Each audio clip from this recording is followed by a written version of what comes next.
Hi viewers, I am Kamal. இந்த வீடியோவில் நாம் என்ன பார்க்க போகிறோம்னா 11th Physics Unit 5 Motion of the System of Particles and Rigid Body அதில் ஒரு 5 மார்க் பார்க்க போகிறோம்.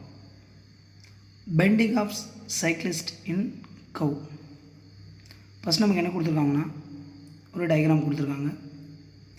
அதில் என்ன கன்சிடர் பண்ண போகிறோன்னா ஒரு சைக்கிளிஸ்ட் சர்க்குலர் லெவல் ரோடு அதில் ஆர் ரேடியஸ் v அப்படின்ற ஸ்பீடில் ட்ராவல் பண்ணுறாரு. அப்படி ட்ராவல் பண்ணும்போது சைக்கிளிஸ்ட்டையும் சேர்த்து நம்ம என்ன பண்ணிக்க போகிறோன்னா ஒரு சிம்பிள் சிஸ்டமாக கன்சிடர் பண்ணிக்க போகிறோம். இது ரெண்டுத்தையும் சேர்த்து சேம் மாஸை கன்சிடர் பண்ணிக்கிறோம். இதோட சென்டர் ஆஃப் மாஸ் அப்படின்றது சின்னு சொல்லி கன்சிடர் பண்ணியிருக்கோம். அந்த சென்டர் ஆஃப் மாஸ் அப்படின்றது நம்ம எடுத்துக்கூடிய லெவல் சர்க்குலர் ரோடுன்றதுனால அதோட ஓ அப்படின்ற சென்டர் பாயிண்ட்லேருந்து ஆர் ரேடியஸில் இருக்கும். இதை ஓசின்னு சொல்லிவிட்டு நம்ம எக்ஸ் ஆக்சில் எடுத்துக்குவோம். அதுக்கப்புறம் ஓ ஆக்சிஸை பேஸ் பண்ணி இசட் ஆக்சிஸில் தான் நம்ம என்ன பண்ண போகிறோம்னா வெர்டிக்கலில் ஆக்சிஸ் ஆஃப் ரொட்டேஷன் அப்படின்றத ட்ராவல் பண்ணுறோம். இப்போ இந்த சிஸ்டத்தை நம்ம என்ன பண்ணிக்கிறோன்னா ஒரு ரொட்டேட்டிங் ஃப்ரேம் இசட் ஆக்சிஸில் கன்சிடர் பண்ணிக்கிறோம். அப்படி கன்சிடர் பண்ணும்போது நமக்கு இந்த சிஸ்டம் அப்படின்றது எப்படி இருக்குன்னா ரொட்டேட்டிங் ஃப்ரேமில் ரெஸ்ட்டில் இருக்குது. சரிங்களா? அப்படி இருக்கும்போது இதை நம்ம எப்படி சால்வ் பண்ண போகிறோன்னா இது ரொட்டேட்டிங் ஃப்ரேம்ன்றதுனால நமக்கு என்ன பண்ணணும்னா ஒரு சென்ட்ரிஃபிகல் ஃபோர்ஸ், அதாவது சூடோ ஃபோர்ஸ் அப்படின்றது ப்ரொடியூஸ் ஆகும். அதோட ஜென்ரல் ஃபார்முலா m²/r. சரிங்களா? இப்போ இது ரொட்டேஷனல் ஃப்ரேமாக இருக்கும்போது அந்த ரொட்டேஷனல் ஃப்ரேமில் அந்த சென்ட்ரிஃபிகல் ஃபோர்ஸ் அப்படின்றது எங்கே ரியாக்ட் ஆகும்னா அதோட சென்டர் ஆஃப் கிராவிட்டி எங்கே இருக்கோ அங்கே தான் ரியாக்ட் ஆகும். அப்போ அதில் எந்த மாதிரியான ஃபோர்ஸ் ரியாக்ட் ஆகும்னு சொல்லி தான் இந்த டயக்ராமில் பார்க்க போகிறோம். டோட்டலாக நமக்கு 4 டைப்ஸ் ஆஃப் ஃபோர்ஸ் வந்து ரியாக்ட் ஆகும்.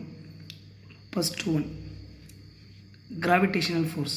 ஃபஸ்ட் ஒன் என்ன சொல்கிறாங்கன்னா கிராவிடேஷனல் ஃபோர்ஸ். ரெண்டாவது ஒன்று என்ன கொடுத்துருக்காங்கன்னா நார்மல் ஃபோர்ஸ்.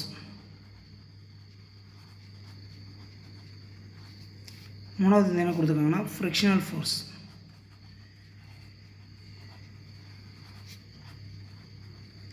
நாலாவது என்ன கொடுத்துருக்கோன்னா சென்ட்ரிஃபிகல் ஃபோர்ஸ்.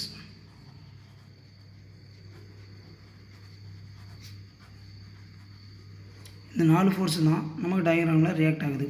ஃபஸ்ட் நமக்கு என்ன சொன்னால் கிராவிடேஷன் mg. ரெண்டாவது என்ன சொன்னோன்னா அதோட நார்மல் ஃபோர்ஸ் ஆப்போசிட். அடுத்து நமக்கு ஃப்ரிக்ஷன் ஃபோர்ஸ், இதுக்கு ஆப்போசிட் தான் சென்ட்ரிஃபிகல் ஃபோர்ஸ். இது நாலும் ஒரு ரொட்டேஷனல் ஃப்ரேமில் ரியாக்ட் பண்ணும்போது நமக்கு என்ன கிடைக்குன்னா அதோட நெட் ஃபோர்ஸ் 0. அது மட்டும் இல்லாமல் ரொட்டேஷனல் நெட் டார்க் = 0ன்னு கிடைக்கும். அப்போ இந்த சிஸ்டம் அப்படின்றது எப்படி இருக்கும்னா ஈக்விலிபிரியம் கண்டிஷனில் இருக்கும். அப்போ டோட்டலாக நமக்கு என்ன 0 கிடைக்கும். இதில் நம்ம என்ன பண்ண போகிறோம்னா ஏன்ற பாயிண்டில் அதோட நெட் டார்க் அப்படின்றத என்னென்னு கண்டுபிடிக்க போகிறோம். சரிங்களா? அப்போ டார்க் அப்படின்றத டவுன்னு எடுத்துக்கலாம். இந்த இடத்துல நெட் அப்படின்றதுனால டோட்டல் 0. சரிங்களா? இப்போ பொதுவாகவே இந்த டயக்ராமில் நம்ம 2 விஷயம் கண்டுபிடிக்க போகிறோம். என்ன சார் அப்படின்னா டோட்டல் டார்க் அப்படின்றத கண்டுபிடிக்க போகிறோம். இந்த டயக்ராம் பொறுத்தவரையும் நமக்கு 2 டார்க் இருக்குது. ஒன்று τ1, இன்னொன்று τ2. ஜென்ரலாக நம்ம என்ன எடுத்துக்கலாம்னா டவ் அப்படின்றது t1 வெக்டார், அதாவது τ1 வெக்டார் ப்ளஸ் τ2 வெக்டார் அப்படின்னு எடுத்துக்கலாம். சரிங்களா? அப்படி எடுக்கும்போது ஃபஸ்ட்டு நமக்கு என்ன கொடுத்துருக்காங்கன்னா τ1. இப்போ τ = 0ன்னு கொடுத்துட்டோம். அப்போ ஃபஸ்ட்டு τ1ஓட வேல்யூ என்னென்னு கண்டுபிடிச்சிடலாம். τ1ன்றது டயக்ராம் வச்சு தான் எடுத்து போகிறோம். ஃபஸ்ட்டு இதில் ரியாக்ட் பண்ணக்கூடிய ஃபோர்ஸ் என்னென்னா mg அப்படின்ற ஃபோர்ஸ். ஆல்ரெடி ஜென்ரலாக நமக்கு என்ன தெரியும்னா டவோட ஃபார்முலா அப்படின்னா tau vector = r vector cross f vector. இதுதான் இதோட ஜென்ரல் ஃபார்முலா. இதில் τ1 கண்டுபிடிச்சா ஃபோர்ஸ் mgன்ற ஃபோர்ஸு அது ஆன்டி கிளாக் வைஸ் டைரெக்ஷன் அப்படின்றதுனால கிளாக் வைஸ் டைரெக்ஷன்றதுனால மைனஸ். இது கூட பர்பெண்டிகுலர் டிஸ்டன்ஸ் அப்படின்னா என்ன தெரியும்னா AB, அதாவது ஏபின்றது டைரெக்டாக. இது ஃபஸ்ட் ஒன் டார்க்கு. ரெண்டாவது τ2 வெக்டார். இது என்ன கிடைக்குன்னா ஒன்று force centrifugal force m v²/r into இதோட பர்பெண்டிகுலர் அப்படின்னா இதுனா BC. அப்போ டேரெக்டாக என்ன பண்ணிக்கலாம்னா BCன்னு எழுதிக்கலாம். இந்த 2 டார்க் எடுத்துட்டா நெட் டார்க்கில் அப்ளை பண்ண போகிறோம். அப்போ நெட் டார்க்கில் அப்படி என்ன கிடைக்குன்னா τ வெக்டார் நெட் = 1 - mg AB, இன்னொன்று plus MV square divide by R into PC. இப்போ டோட்டல் டார்க் தான் 0 சொல்லிட்டாங்களா, அப்போ டேரெக்டாக நம்ம என்ன எழுதிக்கலாம்னா minus MG AB plus MV square divide by R into PC equal 0 எடுத்துக்கலாம். இப்போ இது நம்ம என்ன பண்ண போகிறோம்னா மைனஸ் அந்த பக்கம் எடுத்துகிட்டு போனால் டேரெக்டாக நமக்கு என்ன கிடைக்குன்னா ப்ளஸ்ன்னு மாறிடும். அப்போ MG AB equal to MV square divide by R பிசின்னு எழுதிக்கலாம். சரிங்களா, இது ஈக்குவேஷன் நம்பர் 1ன்னு வச்சுக்கோங்க. இதில் நம்ம என்ன பண்ண போகிறோம்னா ஜென்ரல் ஃபார்முலா, இங்கே டயக்ராம் இருக்கு இல்லைங்களா, இதில் டீட்டா இருக்குது. இதை பேஸ் பண்ணி நம்ம என்ன கண்டுபிடிப்போம்னா சைன் டீட்டா காஸ் டீட்டா கண்டுபிடிக்க போகிறோம். சரிங்களா, ஃபஸ்ட் நம்ம என்ன கண்டுபிடிக்க போகிறோம்னா சைன் டீட்டா. சைன் டீட்டாவோட ஜென்ரல் ஃபார்முலா என்னென்னா ஆப்போசிட் டிவைட் பை, இதில் இது ஆப்போசிட் பாருங்கள், டீட்டாவுக்கு ஆப்போசிட். ஆப்போசிட் அப்படின்னா நமக்கு என்ன கிடைக்குன்னா ஏபி. அப்போ ஏபி ஈக்குவல் டு என்ன கிடைக்குன்னா ஹைப்போடெனஸ் ஏசி. அப்போ டேரெக்டாக ஏசின்னு எடுத்துக்கலாம். இப்போ இதில் எனக்கு என்ன ஏபி மட்டும்தான் வேணும். அப்போ ஏபி ஈக்குவல் என்ன எடுத்துக்கலாம்னா ஏசி சைன் டீட்டா. இது ஈக்குவேஷன் நம்பர் 2.